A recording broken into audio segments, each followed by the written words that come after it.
नमस्कार मित्रों, आपके अपने चैनल शेखर एस्ट्रोलॉजी पे आपका पुनः स्वागत और अभिनंदन है। आज हम चर्चा लेकर आए हैं लाल किताब और शनि ग्रह। शनि लाल किताब के अनुसार किस प्रकार का ग्रह माना जाता है? शनि क्या परिणाम देते हैं? जन्म कुंडली के अधीन शनि कहाँ शुभ और कहाँ अशुभ परिणाम देते हैं? यदि शनि अशुभ परिणाम दे रहे हो तो उनका क्या उपाय किया जाए ताकि जीवन में आ रही बाधा विघ्न और कष्ट धीरे धीरे दूर होते जाए? शनि लाल किताब के अनुसार मायावी दौलत का शुष्क कुआं के नाम से जाना जाता है।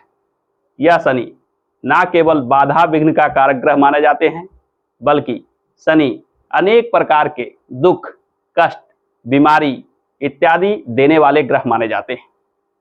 शनि यदि आपके जीवन में अशुभ परिणाम देने पर आ जाए तो यह निश्चित मानिए कि जीवन में असफलता, कष्ट, वैराग्य एवं धनहीनता जैसे दुख और कष्ट उठाना पड़ता है। शनि अत्यंत ही न्यायप्रिय देवता माने जाते हैं। शनि उन लोगों को विशेष रूप से हानि देते हैं जो न्याय के विरुद्ध कार्य करते हैं। शनि उन लोगों पे खास मेहरबान होते हैं जो धर्मपरायण, नीति पर चलने वाले एवं लोगों के साथ न्याय करने वाले होते हैं, लोगों की सेवा सहायता करने वाले होते हैं। इन लोगों पे शनि की शुभ दृष्टि होती है, यानी जीवन में जो व्यक्ति शुभ कर्म करते हैं उनके ऊपर शनि कभी भी नकारात्मक प्रभाव नहीं डालते। शनि अत्यंत मंद गति से चलने वाले ग्रह माने जाते हैं, अतः जो व्यक्ति इसके उलट यानी अपने कार्यशैली को, जीवन शैली को अत्यंत तेजी के साथ बिताता है, यानी हर एक कार्यों में आलस का त्याग करके लगा रहता है, लगनशीलता, उद्यमशीलता, कार्यशीलता जैसे गुणों को अपना लेता है, उनके जीवन में भी शनि के नकारात्मक फल बहुत ही कम देखने को मिलते हैं। शनि मुख्य रूप से कुछ खास चीजों के संकेत देते हैं। यदि आप उन संकेत को समझ जाते हैं और उनसे बचते हैं तो यह निश्चित मानिए कि जीवन में शनि के अशुभ परिणाम आपको देखने को नहीं मिलेंगे और शनि के अशुभ प्रभाव में कमी होने से जीवन में चहुमुखी विकास, उन्नति, सफलता एवं धन का आगमन बढ़ने लगता है। यानी शनि आपके जीवन में आपके आर्थिक स्थिति, आपके सामाजिक स्थिति, आपके घर परिवार की स्थिति इत्यादि सारी चीजों को नियंत्रित करता है। शनि जिस प्रकार के परिणाम देते हैं जीवन में आप उन्हीं चीजों को देखते हैं, यानी शुभ दृष्टि से शुभ फल प्राप्त होता है। जीवन में सफलता, उन्नति, सुख, समृद्धि, आर्थिक उत्थान जैसे चीजों को देखने को मिलता है। वहीं अशुभ दृष्टि से जीवन में तरक्की में कमी, असफलता, बाधा विघ्न, कष्ट, दुख, बीमारी एवं विभिन्न प्रकार के स्थिति परिस्थिति बनाकर आपको कष्टों में डालते हैं।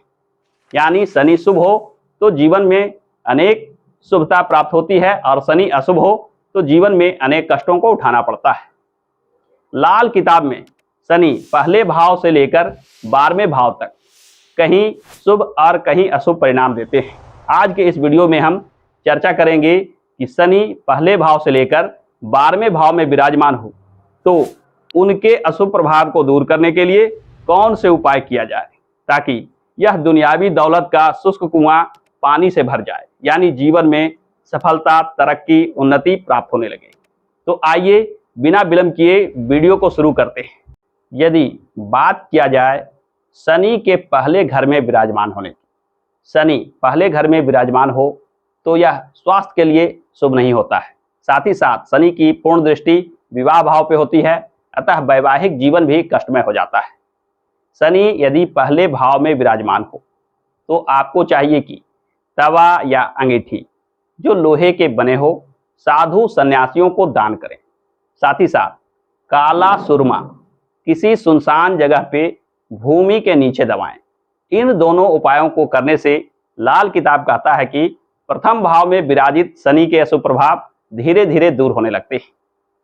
यदि बात की जाए शनि के द्वितीय भाव में विराजमान होने की, द्वितीय भाव में शनि यदि विराजमान हो तो आपको चाहिए कि 40 दिनों तक लगातार नंगे पैर मंदिर जाएं और वहां दर्शन करें। ऐसा करने से शनि के द्वितीय भाव में विराजमान होने के अशुभ परिणाम धीरे धीरे कम होने लगते हैं। साथ ही साथ शनि के वस्तुओं का दान करना भी, यानी काले रंग के वस्त्र, अनाज जैसे उड़द, सरसों का तेल, काला चना इत्यादि का दान करना भी शनि के द्वितीय भाव में विराजमान होने के अशुभ प्रभाव को दूर कर देता है। अतः शनि द्वितीय भाव में विराजमान हो तो इन दो उपायों को अवश्य करें। यदि चर्चा की जाए शनि के तृतीय भाव में विराजमान होने की, तृतीय भाव में शनि का विराजमान होना अत्यंत अशुभ माना जाता है। यहाँ शनि का विराजमान होना आर्थिक कष्टों का घोतक है, यानी जीवन में आर्थिक संकट और कष्ट बना रहता है।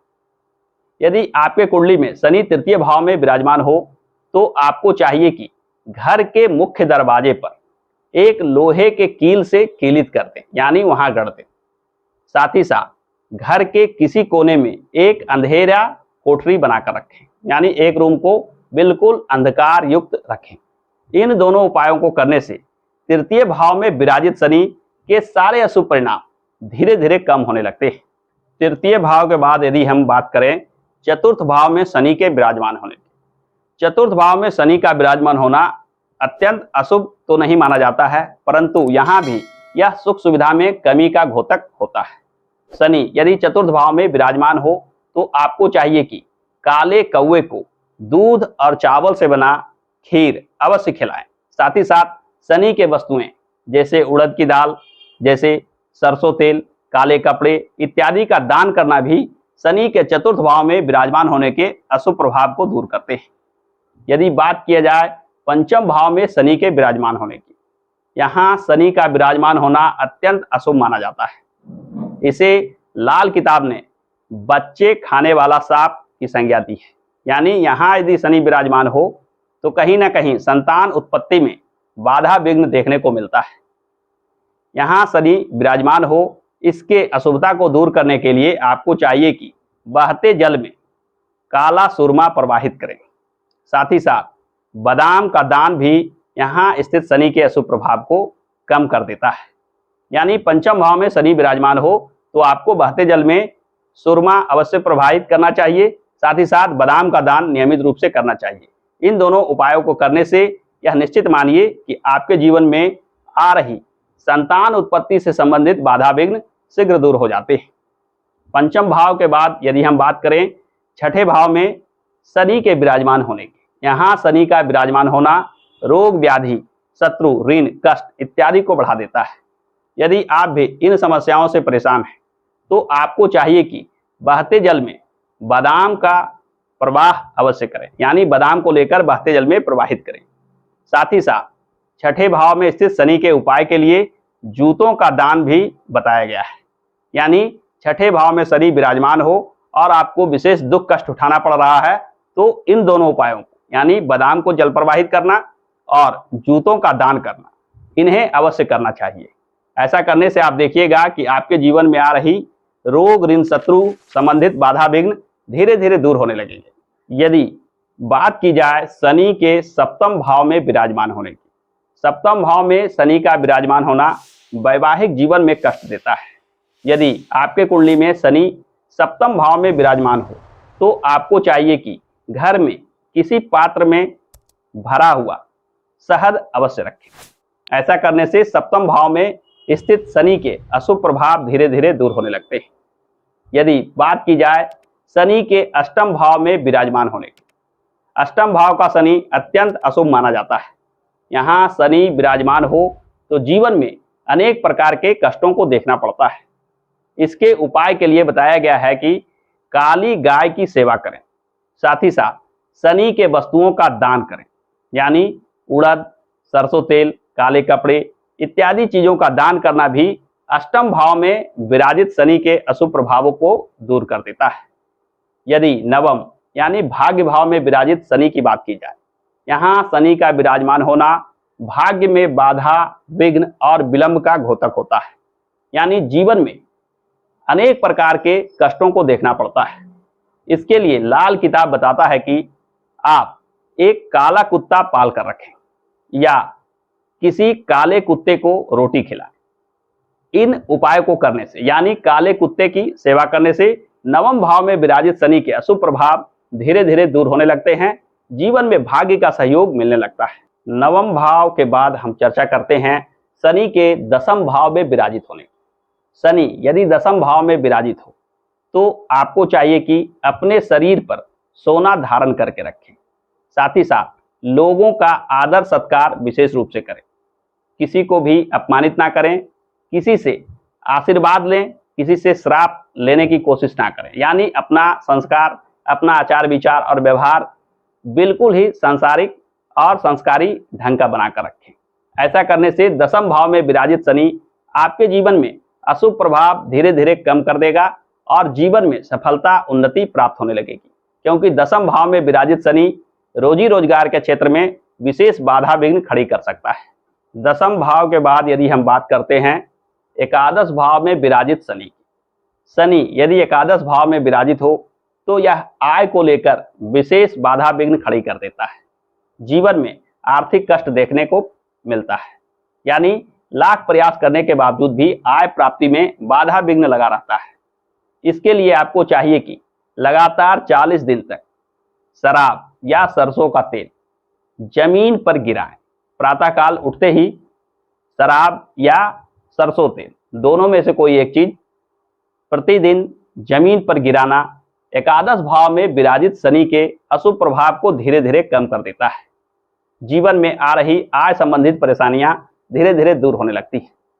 यदि बात की जाए शनि के द्वादश यानी 12वें भाव में विराजित होने की, 12वें भाव का शनि भी कहीं ना कहीं अशुभ प्रभाव विशेष रूप से देता है। शनि यदि 12वें भाव में विराजित हो तो लाल किताब बताता है कि इसके उपाय के लिए आपको अपना खाना रसोई घर में ही बैठकर लेना चाहिए। साथ ही साथ शराब और मांस से दूरी बनाकर रखना चाहिए। यानी शराब और मांस का त्याग करें। साथ ही साथ आप नियमित रूप से अपने रसोई घर में बैठकर भोजन करें। इन दोनों उपायों को करने से द्वादश भाव में विराजित शनि के अशुभ प्रभाव धीरे धीरे दूर होने लगते हैं। यानी शनि पहले भाव से लेकर 12वें भाव में कुछ ना कुछ अशुभ प्रभाव अवश्य देते हैं। शनि मुख्य रूप से दुनियावी दौलत का शुष्क कुआं के नाम से जाना जाता है। अतः यह बाधा विघ्न कष्ट और आर्थिक समस्या देने के कारक ग्रह माने जाते हैं। यह कहीं भी विराजित हो, यानी पहले भाव से लेकर 12वें भाव में आपकी कुंडली में कहीं भी विराजित हो, कहीं ना कहीं अशुभ प्रभाव अवश्य देते हैं।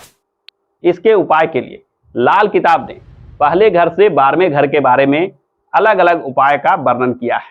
यदि आप भी शनि की इन समस्याओं से परेशान हैं तो आपको भी चाहिए कि शनि के इन उपायों को अवश्य करें।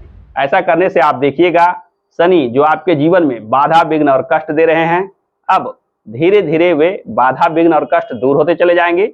जीवन में आ रही समस्याएं दूर होते चली जाएगी। जीवन सफलता उन्नति और आर्थिक मामलों से भर जाएगा। यानी धन का आगमन हो या कोई मांगलिक कार्य हो या रोग व्याधि का कष्ट हो, इन सारी चीजों से छुटकारा शीघ्र प्राप्त होने लगेगा। शनि को इन उपायों को आप अवश्य आजमाएं। तो आज के इस वीडियो में इतना ही। आगे आने वाले वीडियो में मैं लेकर आऊंगा लाल किताब और बुध की चर्चा, जिसमें हम जानेंगे कि बुध ग्रह लाल किताब के अनुसार कैसा व्यवहार करता है। बुध पहले भाव से लेकर 12वें भाव में विराजित होकर क्या शुभ और क्या अशुभ परिणाम देते हैं, इनके शांति के क्या उपाय किए जाए। यानी बुध यदि निर्बल हो रहे हो तो उसे किस प्रकार शांत किया जाए। तो आशा करता हूं कि आज का यह वीडियो आपको पसंद आया होगा। यदि आज का यह वीडियो आपको पसंद आया है तो आप इस वीडियो को लाइक कीजिए, दोस्तों के साथ शेयर कीजिए। और हाँ, यदि आप इस चैनल पर नए हैं तो आप हमारे चैनल को सब्सक्राइब करके बेल आइकन को अवश्य क्लिक कर लीजिएगा, ताकि आगे आने वाले वीडियो के ज्ञानप्रद जानकारी आपसे छूट ना जाए। हमारे साथ अंत तक बने रहने के लिए बहुत बहुत धन्यवाद।